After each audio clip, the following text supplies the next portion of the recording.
Hello mga idol, mayong hapon sa inyo ang tanan. Nalang ko'y gusto ipakita sa inyo ano nga sa mga nakabot, mga achievements nako no. So dara, lantawan niyo ni mga idol ha.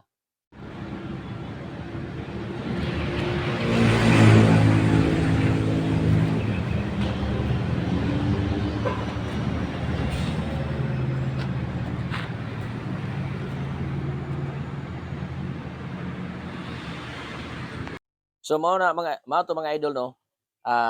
Kaning motor kas salamat kayo sa inyong suporta. So kani nga motor ako ning gikasabutan namo nga kada bulan ko magbayad ani mga idol. Salamat sa inyo pag-watching. So dara paminawan ninyo ang uban pa nato mga istorya, mga biyo diri sa sunod nga video. Na ako'y nakita nga usa ka security guard nagpaingon na siya og jote.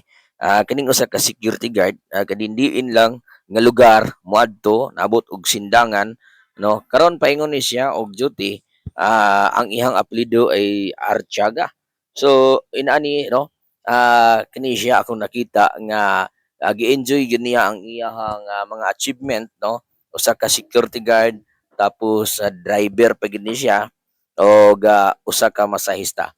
So karon at ang makita nga naa siya nagapadulong og duty diri sa lungsod sa Mulabi sa Zamboanga del Sur ang ilahang lugar karon nga gipuy-an o nga na-duty siya dinhera pod sa lugar nga iyahang Pinoy-anan mga idol. So mga idol kani usa ka kugihan nga security guard, masahista o driver Massage, no? pagid. Makita niyo na mga idol o Kay nadala na nanuroy sa siya oras bulat massage, ni mga idol din ay nakamarka nga ATM massage. O karon nag-massage na siya mga idol, home service massage na siya. Kay kanilagi kugihan kayo nga nganong na kinahanglan siya nga magkugi para nga ang mga kinahanglanon sa iyang pamilya og nag-tracking po no, driver man gini siya. Mo-drive po ni siya og canter.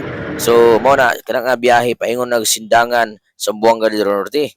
So mao na mga idol no, usa ka security guard nga si Edmundo Archaga nga usa ka negosyante pod ug masahista pod.